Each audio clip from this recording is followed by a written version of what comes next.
Hello, I'm Stefan Sittig. Welcome to American Theater Artists Online, where we talk with leading contemporary figures in the American theater. My guests today are Jason Odell Williams and Charlotte Cohn. I like to call them theater's hottest power couple.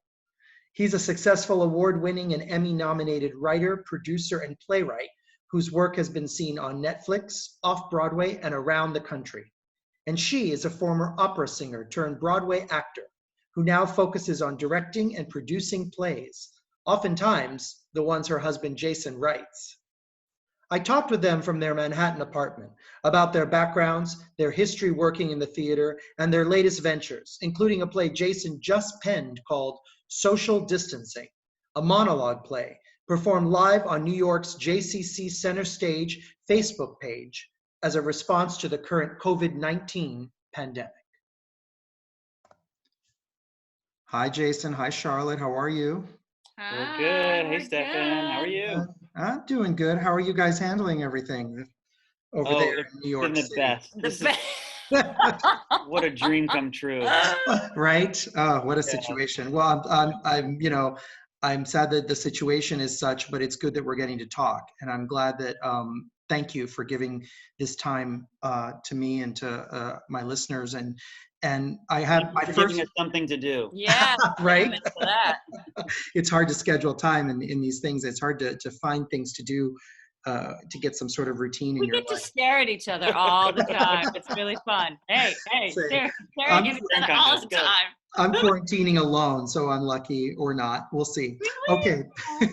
So speaking of quarantine, how's it going there? And how is it being in New York City with this unprecedented situation? And tell us about how you guys are handling, and talk about Pepper too, if people don't know about Pepper. Does Pepper have her own Instagram page yet? Oh, she should. Soon. She's the superstar. Charlotte started doing a thing. We do this sort of fun thing. We do it just to entertain ourselves all the time, where I would sort of talk as if Pepper was talking out loud, sort of her inner monologue, and then we just started videotaping it and posting it to Facebook and Instagram because, we're bored. You're like this. We're all this close to going crazy, right? So we're doing whatever we can. I love that people are like commenting on it, saying, "Oh my God, you guys have lost your mind." I'm like, I want you to know that this happens all way the time. before. So it's just usually not on camera, right? Yeah. This is the first time we're posting it for anybody to see, but no, we used to always do this. It's a bird's view into our crazy life. A little glimpse. But clearly you're not just having fun with Pepper and posting fun at home videos, but it sounds from what I'm seeing online on social media that you guys are pretty busy, or you're Jason, you're writing at least two things that I saw. Talk about Social Distancing, the monologue play, and then something else that just happened today. Talk about those two things. What is it that you're working on?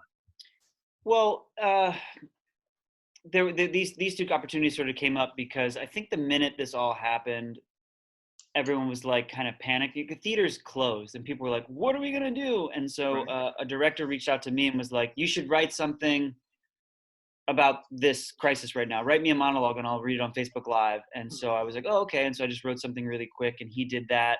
And then this other thing happened today. A guy named Jason Weiss, who's in LA, who has a thing called the No Pants Theater Company. He was like, we're going to do a 48-hour play festival, which is similar to the 24-hour play festival, but I guess he gave everyone 2 days. You get actors and writers and directors who don't know each other. They're just sort of thrust together. They come up with an idea for something. The writers write it. The director rehearses with the actors, and then they perform it, all 2 days later. And so I actually wrote for two different things. I wrote one all by myself, and I sort of co-wrote one, and they performed them today on Zoom today at like 4:00 and 5:00. And it was really cool. It was cool to see. And I think people are trying to figure out new ways to use this technology to stay creative. And for me, it was just a way to like keep the juices flowing, because honestly, this has been hard. It's a strange thing to be suddenly, I was let go from my sort of day job in TV production, and to suddenly at first you think, oh my God, I've got all this time. I can do all the things I want to do. And you actually feel less productive and creative. And so it was a way to kind of jumpstart the sort of creative juices. And then honestly, because of that, sort of forcing myself to have to do something, which there were zero stakes. There was zero sort of like anything that was going to come from it. But it was like just getting that muscle flowing made me go back to sort of my other things, like, oh, I'm going to finish this play. I'm going to start this new play. There was also a reading of one of your plays the other day. That helped, yeah. That was interesting and really helped you figure out some changes and the ending of the play. So we did that. That was a Zoom, and it was so funny because there was a talkback after, and the actors all said the same thing, which was, thank you so much for letting us, be creative again. I mean, Zoom is by no means, where we want to end up in theater. But for now, it's something. It's better than nothing. Necessity is the mother of invention, right? Yeah, So it's a stopgap measure. Yeah. So it's social distancing, the monologue play. That was done at the JCC, right, on Facebook. In Rochester, yeah. Yeah, and then the other one's called State Mandated Therapy Session Number 8. Yeah. Is that really the title? That was the title because great. So what happened was these 3 actresses and a director, and they lost their writer. I think they had 2 writers who like then quit. They were just like, oh, I don't want, people sign up for these things and they don't follow through, Right. And so they posted like, we need a writer, and my group hadn't gotten their sort of act together at this point, and so I was like, well, my group might fall through, so I just jumped onto their group. Turns out we both ended up doing something, but. So they came to me and they said, we've already had one meeting and we have this kind of idea that it's this state mandated therapy, and one of us will be the therapist and the other 2 will be the patients. Oh, that's and great. I said, okay. And they kind of already had their characters mapped out. And so I just kind of came into it, 3 hours in, which they'd already done a bunch of work. And then I just kind of wrote it and I just kind of called it that as a temporary title for me. And then they were like, this is great. It's fine, because you only have 48 hours. So you're like, who cares what it's called? Amazing, right? Yeah. But it was about, as if this quarantine has been, stay-at-home order has been going on for 6 months, or we're like in September, and now people are really starting to go a little crazy. And then the state was like, we need to make sure everybody's sane. Everybody's, their mental health is taken care of. So they're mandating that everybody have a virtual therapy session at least once a week. And so that was sort of the conceit. I was watching it today. I watched something today online. Maybe it was the social distancing one, but or was it this one that was set in the future? 8 months, you said 8 months from now. Yeah, this one was. They were actually, coincidentally, they were both sort of set like 6 months in the future. I found that fascinating because it really made you stop and think about,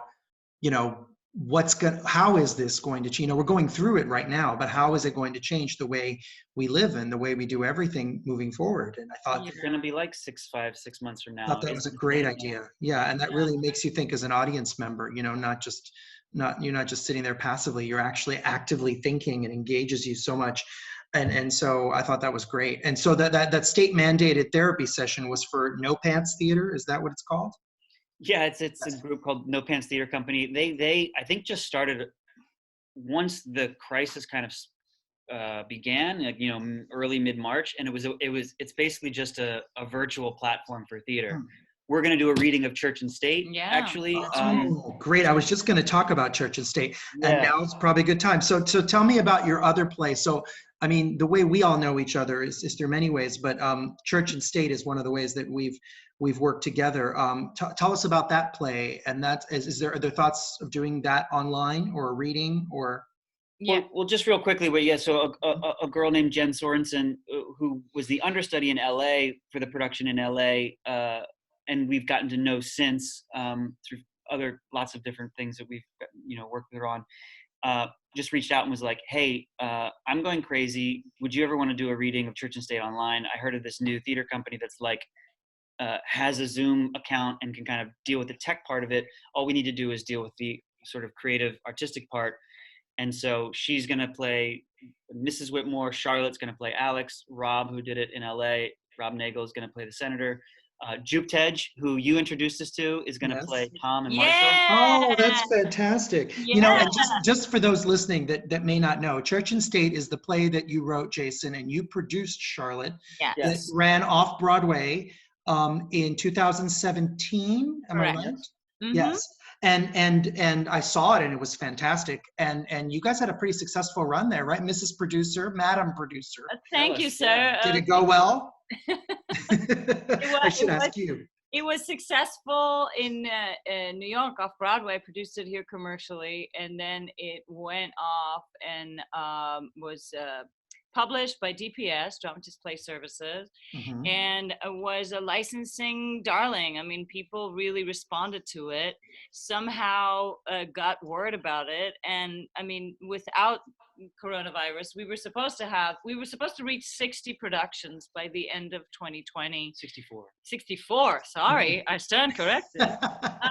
So a few of the productions have been canceled, but I think we're going to get only one. Nothing has been canceled. Things have been postponed. Right. Postponed. Sure. That's the lingo now. Let's stay on the positive side. Right. Is that it really has a great success in regional theater. 33 states, right? Yeah. It's been done in 33. I think that's what I saw, the last number. Maybe yeah, right. 33. And it's a play about, how would you, Jason, if you had to sum it up, 25 words or less, this play, what is it about, and why should someone read it or produce it? It's about a Republican senator who changes his mind about gun control after a school shooting at the elementary school where his boys go. That's the simple sort of. But it's told with lots of humor and heart. Yes. So it's not just what we like to call bitter pill theater. It's there's a lot of humor in it, which which makes people laugh and then think. It's 4 actors is all you need. 3 main characters and then a sort of a utility man who plays like 3 or 4 parts, and 1 basic set, and it takes place basically over 2 days with kind of 1 more sort of flash forward near the end. So it's really producible. It's really simple to do. Yeah. But it's also really short. I think the longest production has been like 80 minutes, but it's usually like 70 or 75 minutes. 75. That's great. It just gets shot out of a cannon, and it's about guns, but I think it's also about religion and faith and sort of why do you believe what you believe is kind of the other sort of theme. Right. And, prior to this coronavirus situation, I would say that this was such a hot topic in the United States about shootings and violence, gun violence. And in some ways, a lot of the themes of the play resonate now too, even with the coronavirus situation, about community, about prayer, about God, or about how we think as a larger group. So, I hadn't really thought about that. Yeah, I think it's an evergreen topic, sadly, for us here in this country. We're not looking at it right now, this moment, but it is always a topic that, and I remember you said at one point you had to keep adding. There's a part in the play where you, the senator, lists all these all these shootings that have happened historically up until that point that you wrote the play, and you'd had to add to that. Is that what you said to me, that you had to keep adding? So I wrote it in 2016, and we started rehearsing for that production in 2016 in Los Angeles, and while they went into rehearsal, the shooting in Orlando happened.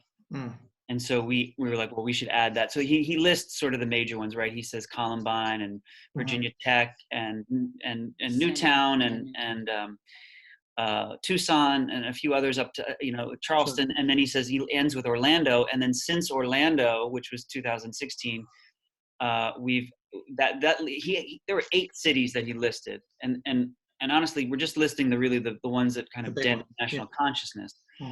And then we've had to double that list. So now there's 16, right? It's like Las Vegas and Virginia Beach and Dayton and El Paso. And it's sort of ever-growing. It's ever-growing. And that's the only piece of the play that keeps changing. And it's actually, I've seen it recently, and where it's that section where I'd seen it in 2017, and now watching it 2.5 years later, when I watched it again, it had a lot more impact because the list was so long.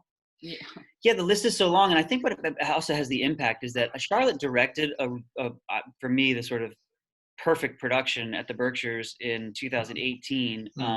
You learn a lot from every production, and so by that point we sort of knew, like, this is what works, this is what doesn't work, and she's also a brilliant director. And so tell me about that, Jason. Now, since you brought it up, I'm gonna probe deeper. So tell me more about when Charlotte directs your plays, and then Charlotte, I want you to tell me how it feels the truth. Well, you always do. So I'll just finish the loop of that story. So Yes. So when we did it in the Berkshires, there was a shooting I think in Annapolis. Right. Mm-hmm. It was like we'd done like 5 shows, and then this shooting happened, and then it was on like it was on like a Monday or Tuesday. And so when they came back into the show the next time on Wednesday, he said the word Annapolis, and the audience gasped. So there is something about, so like when you said when you saw it again and the list is longer, everybody thinks theater is this like thing that's created in a box and it's like not a living thing. And then suddenly when someone says something that, oh my gosh, that happened just yesterday or 2 days ago, last week, yeah, it just feels like, wow, this is happening right now. It was electric, you know. But so in terms of Charlotte and I collaborating, you know, we both started as actors at the Actors Studio. That's how we met. She had a ton of success as an actress, and I had sort of less success as an actor, and I kind of was getting frustrated and decided to start writing plays. And I wrote my first play for her as an actress. That was Handle with Care. Right. And that one was done as well. That had a pretty prominent production, right, with Carol Lawrence, who was Lawrence, West Side Story originally. And that was great. And so you wrote Handle with Care for Charlotte. For Charlotte, and you know, we did a couple of regional productions, sort of tried it out in Ithaca and then Naples, Florida, and then it came to New York, and that was sort of our first like collaboration. Yeah. Mm-hmm. And then after that, she directed. No, actually, it was before that. You directed Baltimore Black and White. Right, that's right. I directed in like 2011, I think. 2011, she directed a play I wrote called Baltimore Black and White, and that's when I was. But I had already written Handle with Care. It just. Yeah. I wrote Handle with Care in 2008, and then Baltimore Black and White. It's sort of, you know, it's all overlapping. Yeah. And I would just kind of show her things because I trust her all the time. And she was just really, really smart, really, really got what I was going for. Yeah. And it just became this thing where I would always want her either to direct it or be in it or co-write it with me. Like writing is really hard to do. I like to do it by myself, but then at some point you got to give it to someone else and get some other eyes on it. Yeah. And you want someone you really trust. And so when Church and State came around, at one point we thought, oh, maybe you can be in it, or maybe you can direct it. And she was like, I'm going to produce it, and that's going to be all I can handle. And she was right. It was a lot to do. Well, but then when we got the chance to do it at the Berkshires, Kate McGuire said, Jason, do you have an idea for a director? Who do you want to use? And I was like, Charlotte. She's like, oh, okay, great. Perfect. Well, and in a way, I mean, every day, because obviously you're married, you live together, you have a child. So every day, do you go home and talk notes when you're working on a show together, or do you leave it at the theater? Yeah, it was a learn. I mean, we learn as we go. It's complicated. Any couple that works together will tell you the same thing. Yeah. That you have to find a balance. I mean, there's a lot of positive in it because we have each other all the time. Like after the reading the other day, Jason and I were able to, once it was over, to really bounce some ideas around. And he said, how about this? And I thought, well, what about this? And it's really beneficial for him as a writer and for me as a creative to just have that opportunity. Of course, when I was producing Church and State, I remember just coming to a head a couple of times where we were about to fall asleep at like 11:30 in bed, and he would go, what I find so, frustrating, something about the production. And I'd say, hey, most of the time you will not have the producer in bed with you at 11:30. So maybe right now I'm just your wife. Right. We can forget about and shut up.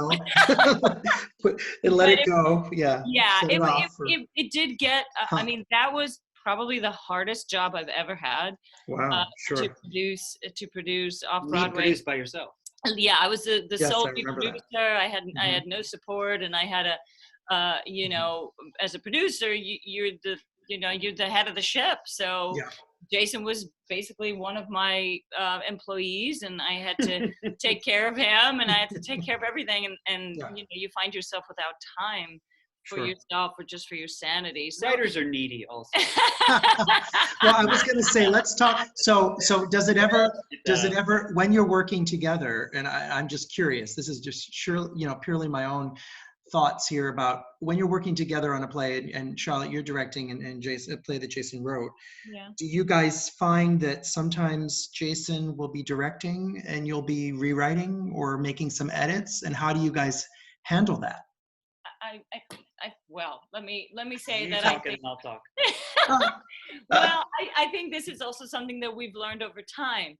If Mhm. there's anybody else in the room, if actors are in the room, or the Yeah. producers are in the room, or the artistic director, Mhm. then we have come to have an understanding that I'm the one who speaks. And if Jason wants to say something, he will tap me and say, "Can I say something?" Because I found it as an actor very frustrating. I've been in a couple productions. I don't know if you have, Stefan, but Yes. that where The you have, playwrights in the room. yeah, the playwrigh's in the room and the director, and then sometimes the musical director, and Mhm. they're all talking at the actors at the same time. You're like, Say wait, different things. who am I going to listen to? Who's the boss, right? Right. There's gotta be one person at least for, who is the leader here for sanity's sake. Sure. And then if Jason say, "Hey, can I say something?" and I go, "Yeah, of course. Let's hear what he has to say." And obviously in our relationship in general, sometimes I will say, "Hey, how about this beat right here? I think there's something off in the rhythm of it. Let's change it to this." And sometimes he'll say, "No, you're wrong." And sometimes he'll think about it for 24 hours and then he'll say, "Oh yeah, you've got something." And directorially, I think you give ideas all the time. I don't think that we're very conscious of them, but I think I'm very open to it in general. I think I use things that come from actors in the room. I use things that come from any source that I can get it when I go, "Oh, this is not working. Why is this not working? Let me see where else I can source that creativity from." And Jason always has good ideas. I mean, that's part of it. But I think there's give and take in both those departments. But and I welcome that. And I must say that if given the chance, I would rather work with Jason than anyone else. I think there's a level of trust that we have. I was going to say, yeah, you've Really, developed that. really, as you know, Stefan, is really hard to get with anyone outside. It's Yes. just, that's why there's so many relationships in our business that are, people that keep working with this, directors who keep working with the same actors, and writers who keep working with the same producers. It's just the way that it is. It's a comfort zone for us. And you build a shorthand, right? Because I'm sure you and Jason have a shorthand. So Jason, have you been tapping Charlotte on the shoulder the whole time? Well, so it's funny because I remember the first play we did together, Baltimore in Black and White. I didn't know where the line was, and I would speak up too much, and I would talk over people, and we would talk at the same time. And we've slowly learned over time that I will mostly shut up in the room, and then when we're home together, we talk freely, and it's great. In terms of writing, exactly what Charlotte said, she'll be like, "This isn't working." And sometimes she'll just be like, "I don't know, just look at this and go fix it." And I'll give her like another pass at it. Sometimes she'll be like, "I think, what if you change it to this?" And she's also really good about being like, "There's 10 words here in this sentence, cut it down to 5.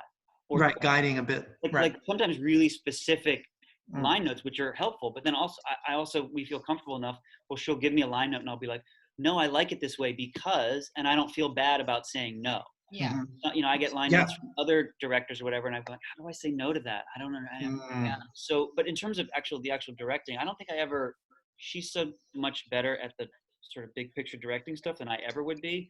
I'm only ever would chime in about, "Oh, I think the character is thinking or feeling this at this moment. That's what that line means." It's just about that kind of stuff.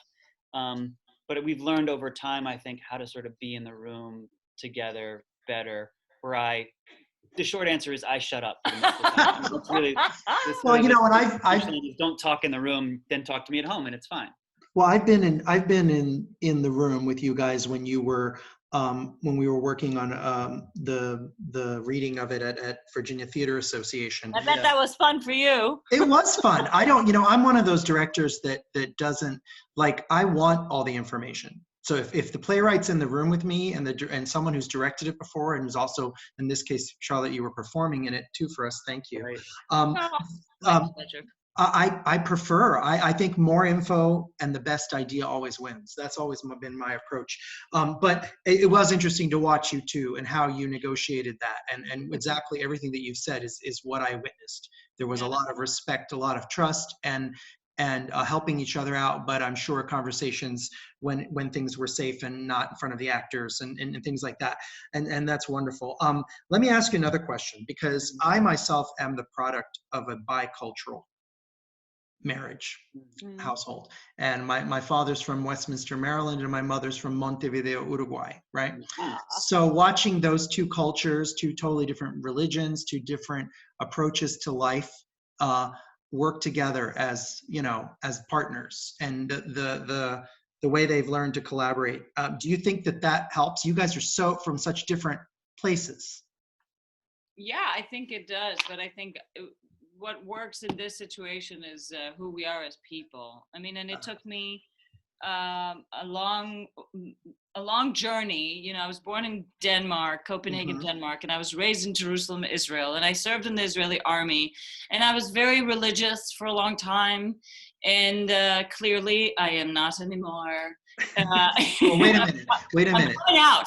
Wait, you just rushed over that bit of the Israeli army, which for my listeners, anyone listening, you were a tank commander. Am I right? I was a commanding officer in a tank commander training base. Oh gosh. In the south of Israel. There were 2,000 male soldiers and 8 women. That was fun. I'm sure. And yeah, I mean, it's very interesting. I think we are a tale of, if nothing else, what humanity is in the base of it. When you strip all the other things away, we are just people, and we can communicate in a way that makes sense. How did you get from Denmark, Israel, to New York City? Well, Jason just tilted the whole computer my way. Yes, I was born in Denmark. My father was a Second World War survivor. His family escaped from Denmark to Sweden during the Second World War in 1943. And Sweden was neutral at the time, and they were Jewish, obviously. And then after the war, they came back to Denmark. My father met my mother when he visited Israel, and she was actually an officer in the Israeli army at the time.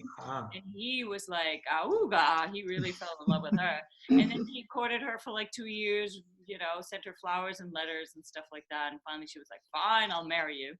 And they moved to Denmark and lived there for 13 years. And I was 5 years old. I have 3 older sisters, and we moved to Israel because, my parents didn't want us to marry Goyim. And we showed them. Yeah. So, because, my father always said the Danes are too nice and too handsome.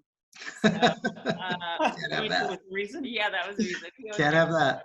My father was a really lovely, funny guy, and intelligent to no end. And he passed away, unfortunately, many years ago, over 20 years ago. But so I grew up in Israel, and we were Orthodox Jews my entire life until I started the army. Actually, I stopped being religious really a little bit before that, but out of respect to my parents, I was like, I kept it.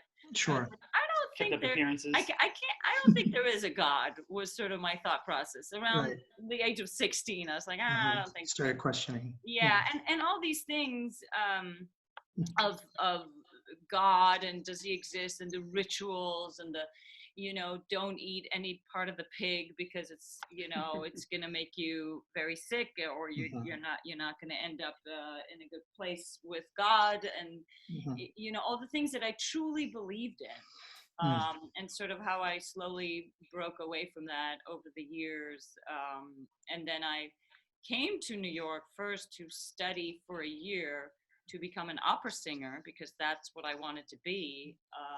And then I just got stuck here. How old were you stuck here? That's awesome. I came here at 23.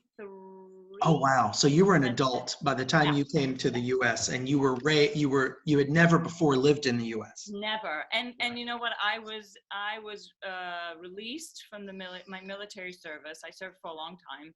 And I was released, and 2 weeks later, I was on a plane to New York. I literally was like, I'm out. What was that? Well, that must have been quite culture shock. I knew one person. I knew one person. When you got to New York. Wow. Yeah. Wow.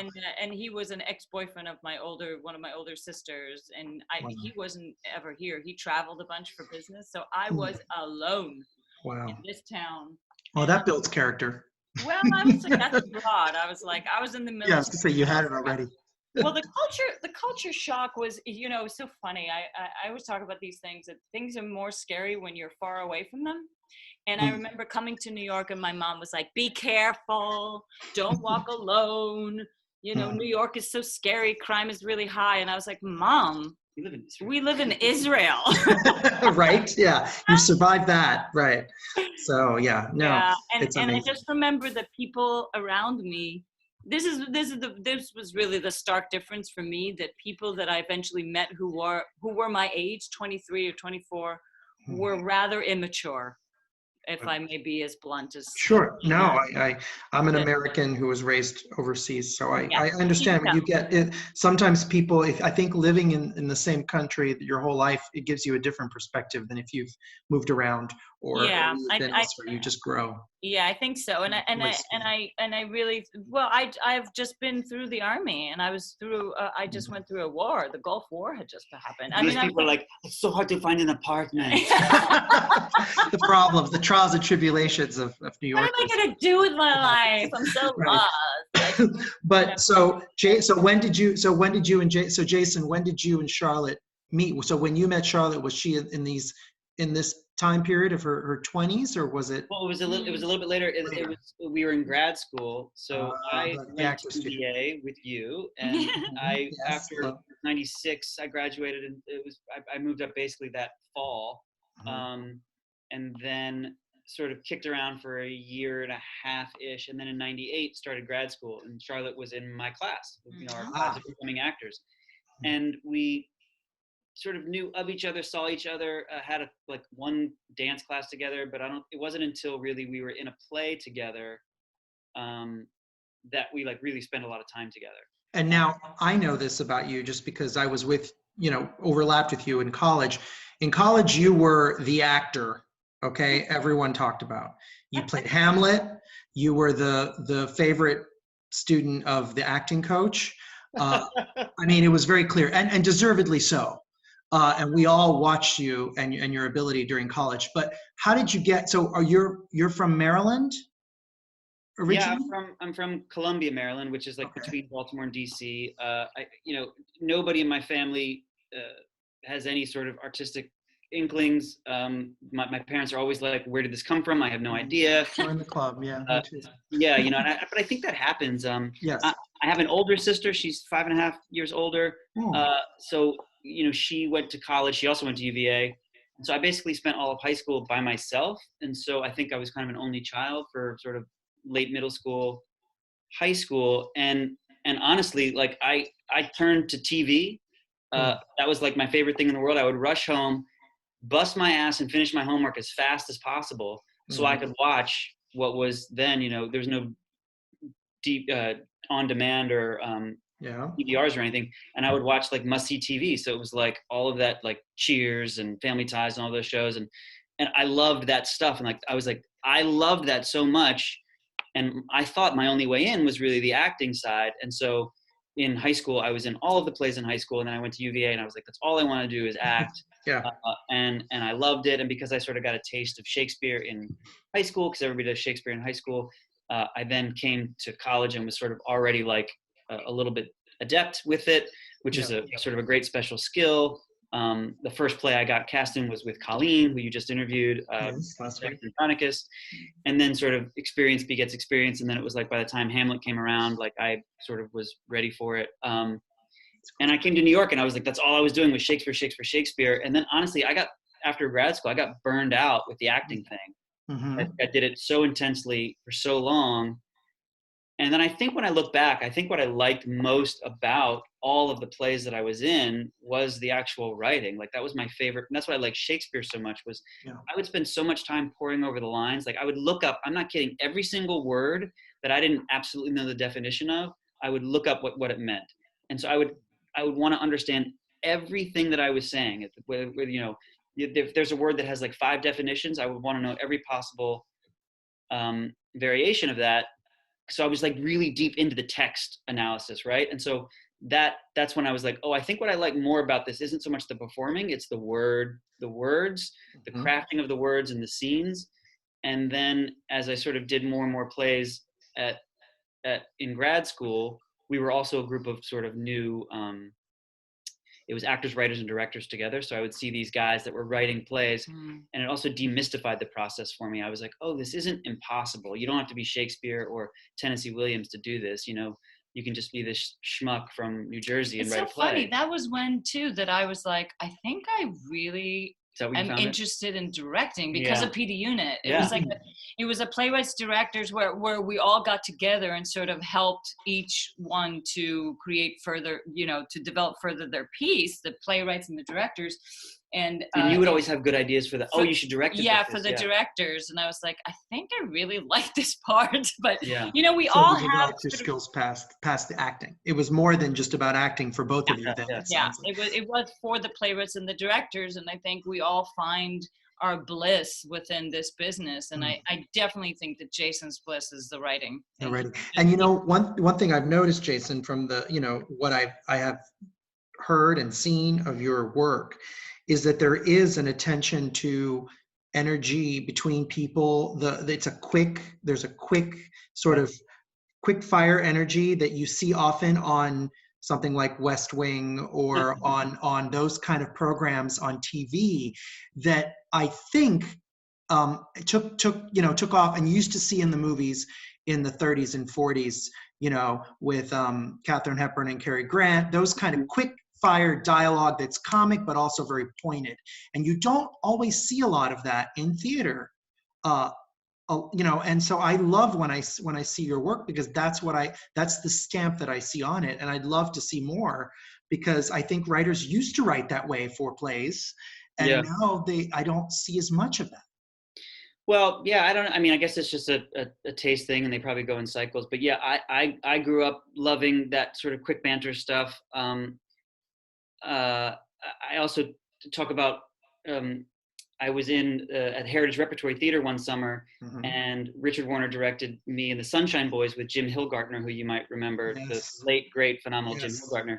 Yeah, I got to be in a few shows with him myself. I said I learned more that summer about writing and stagecraft being a small part in a Neil Simon play than like anything else. And so I was always like, oh, that's like the sort of the goal, sort of the gold standard. And Handle with Care was sort of my attempt at like a Neil Simon play. And then Church and State is my attempt at an Aaron Sorkin play, right? Like, that's what you're always doing. You're sort of trying to, you admire someone and then you emulate them, but then it ends up coming out in your own voice. Those are definitely the two writers that I think of when I read what I've read of your work. I feel those two writers are that, and maybe James L. Brooks, as good as it gets in broadcast news and stuff like that. But, yes. Okay. Yeah. Yes. Also great. Yeah. I mean, I think that there is something about the way it's also very American. It feels very much of our country. And that's great. I mean, you are an American, so why that's where we are. But I mean, it doesn't, I don't know. I find sometimes other plays, and everyone's different, obviously, but are struggling to be something that they always feel kind of foreign to me, even though they're not foreign plays, they're American plays, but they don't feel American. And your plays feel very much American to me. So I think that's thank you. Yeah. I hope that's a compliment. Absolutely it is. Yeah, it's so funny. I mean, I'm just circling back to your question earlier about how we came together as two completely different people from different cultures and different backgrounds. And I think Jason, I think there's a little Jewish person inside of him. Oh, for sure. He is like, he's the most, I'm the most Jewish boy you've ever met. Well, there's the Neil Simon. Yeah, exactly. And I think, what I love about Jason as, my husband and my partner and all that good stuff is that his sense of humor and my sense of humor align completely. And I think that cuts through culture and backgrounds and all that. And going back to what I said earlier is that, it connects what is inherently human about us. What connects us when you strip all the other BS, away. What do you laugh at? That's comedy. It's a great unifier, right? Yeah, it is. Yeah, no, I think it's great. And I think that obviously you've influenced each other and your sensibilities have crossed and you've taken, from each other as well. And that's part of a great relationship. That's what happens over time, right? Yeah, absolutely. And you have a daughter, and Yes. and you've created life. That's always nice too. That's okay. And now she's a teenager, right? So yes, and she's supposed to take out the dog right now, but you're she's waiting. waiting. She's Pepper waiting. hasn't spoken yet. She hasn't had a cameo. Doesn't bark. Pepper is an interesting dog. She's Yes, like, I she's don't active. think these guys appreciate the barking, so I don't think I'm going to do it.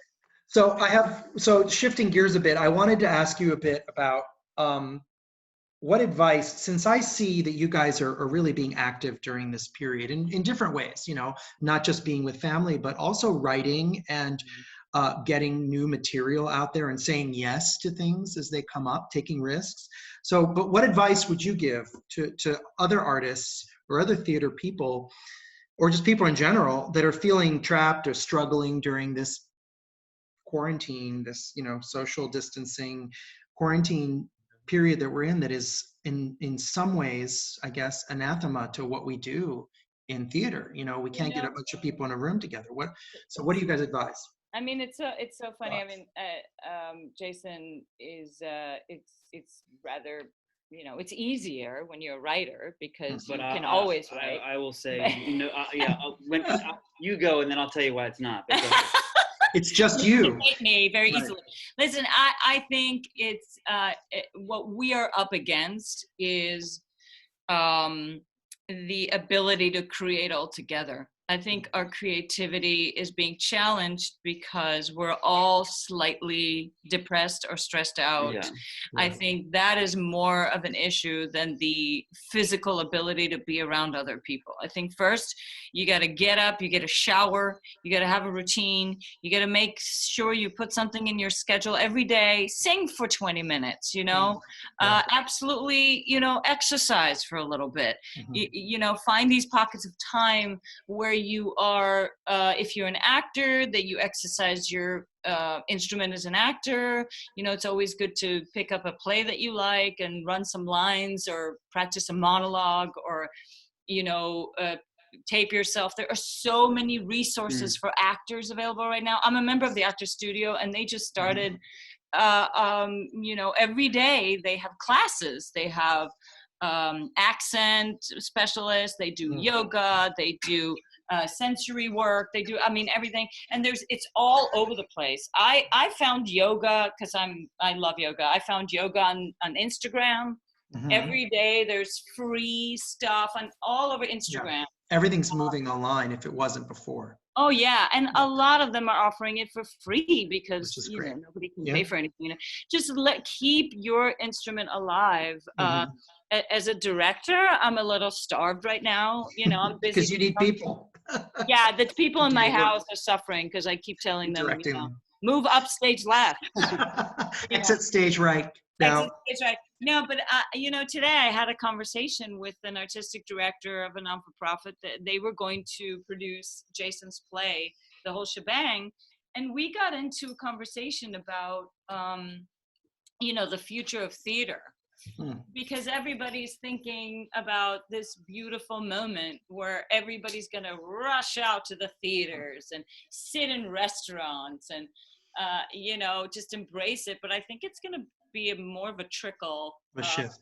That. I think it's going to take people a little bit of time before they completely trust. I know that I've developed some crazy OCD from this, of washing my hands and not touching anything. But I think it's going to be a slow growing process. But I think what we need to do now, what we can do now, is plan, right? So if you're a director like me, write to theaters that you're interested in working with. Everybody's sitting at home right now doing nothing, right? Yeah, and it is funny. We're moving. It's the spring, which is a busy season in theater, but we are moving into the summer, and preparations a lot of theaters have already started, obviously, or announced their fall seasons for next year. But it is a smart idea, I think, to stay in touch. And Jason, what were you going to say about writing? You had something that you said that. I always, when sort of before this happened, right? I have a day job. It's 9 to 5, Monday through Friday, and I commute to it, and I always used to complain. I don't have enough time to do what I want to do. And then I found a routine. I would write on the train, and I would steal pockets of time here and there, and I would do it in the evenings or on the weekends, and I was very productive. I would get a lot done. And then the minute I had that taken away from me, that structure taken away from me, I found it really hard to feel motivated. Sure. Because it was almost like you had too much time. And then also, like Charlotte said, there's sort of this overwhelming dread and anxiety and depression. And you're like, what's the point? I don't care anymore. And so I would say to writers out there, I had to give myself permission. I was like, just give yourself at least a day or two to like do nothing. Like just, it's fine. Like just kind of be bummed out and take a day and do nothing. Treat it like it's a free Saturday and do nothing. And then I kind of had to force myself to like sit at the computer and start something, and it was crappy, and start something else, and it was not so great, and slowly chipping away at things. And then these two sort of that social distancing monologue, and then the state mandated therapy thing, the 48-hour plays thing, that was a great like kind of forcing yourself back into the routine. And then we did a reading of Division Street, and that was a good use of my time. And then creatively we were like, oh, we can fix the ending. And now I sort of feel like, okay, now I'm ready to go again. Is Division Street another one of your plays? Oh yeah, that's the one that we read the other day. I don't know. JCC Division Street had its premiere in November at JCC Center Stage in Rochester. They had also done the premiere of Church and State with Ralph Moranto. He's the artistic. So they did Division Street, and there was always the plan to do that in Rochester in November, and then at a theater in Idaho called Company of Fools at the Sun Valley Center. I know them, because I used to be in Richmond, so a lot of Richmonders ended up going to Company of Fools. R.L. Ramsey. Wow. So they were going to do it this June and July, and then they pulled the plug. Sure. They canceled the whole summer programming, and so then we did the reading instead. But so just kind of those couple of things kind of got me feeling. So I feel like tomorrow's Monday again. And I'm like, I'm like, all right, I already know how my day is going to go. So I would recommend to writers, like, give yourself time to like be bummed out for a while. To adjust, and then get into a new normal. And then build your structure and build a new structure. But because I was also used to like, if I got 45 minutes of writing done a day, like outside of my work, I felt like that was a totally productive day. So I'm like, I got 30 minutes on the train here, 20, 30 minutes on the train here. And I'm like, wow, that's great. And after a week, you're like, oh, I've written 30 pages. And that's how I would progress. And, in 3 weeks you'd have a play. It was like a great way to do it. And well, the feeling that I get by watching you, from a distance, what you and Charlotte are doing, it feels like even if you're resting and even if you're taking a break or you're reassessing things, you're always moving. And you're always creating. And it feels very much, I said Neil Simon earlier, but there is sort of this feeling that you are constantly writing. That's the impression I get. It may not be the truth, but the impression I get is that you are producing and writing new plays that I'm starting to hear all the time about different plays, or maybe they were already that's accurate. That's absolutely true. And I think what happened was, like, I was used to sort of generating a certain amount of content or just doing a certain amount of writing a day. And then when the day's sort of schedule evaporated, it was like you didn't have anything to stand on. It was like all of a sudden you're standing on sand or like a net, and you're like, well, wait, what's happening? I don't get this. And so it took me, honestly, till just a couple of days ago that I was like, oh, now I get what this new normal is. Sure, it takes a few weeks. Yeah, and so, but no, you're right, and that's what felt frustrating, is that it wasn't the same amount of output all the time. Well, Jason and Charlotte, both, this is wonderful, and I can't tell you how excited I am to see what you're going to come up with next, because I have just in the last week and a half learned about 3 different plays that I didn't know about that you guys were working on. And that's what I want to, good for you. And yes, take your break. And I also see that you're taking breaks with your family and your daughter and having downtime. I think that's absolutely the best advice you could give people. So listen, it's been great. Thank you so much for taking this time. And it was a delight, as always, talking to you guys, whether it's over, a recording or whether it's in person. You guys are always a lot of fun and a lot of energy, and you complement each other so wonderfully. And thank you for taking the time. And next time we'll have to have Pepper, the dog. Pepper's back now. She's been here basically the whole time, just silently taking our scratch. Judging us silently, these humans. But thanks so much, and stay in touch. And I can't wait to see the next thing that you guys are working on. Keep us posted. And where can people find out more about the last thing that you guys are working on? Jason, do you have a place where people can go online to find out about you and your plays? And Charlotte, you too? I think Facebook is probably the best. I guess I'm kind of a dinosaur. I quit Twitter because of the our current president.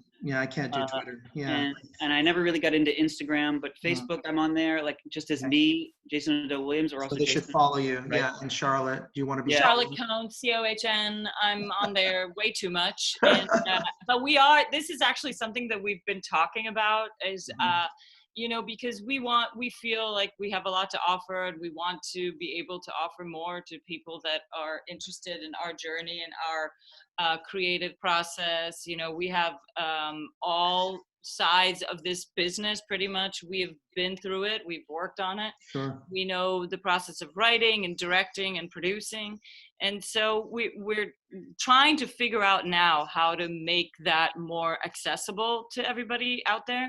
Ooh, so that is coming. But in the meantime, Charlotte Cohn, Jason Odell Williams. Yeah. Okay. Well, we'll have to have you back to talk again in a few months when you guys have that all mapped out and you're starting to put it out there into the ether. Yeah. Wonderful. Thanks so much, guys, and have a great evening. And thank you so much for doing this. And we'll talk soon. We'll talk soon. Thank you, Stefan. Bye.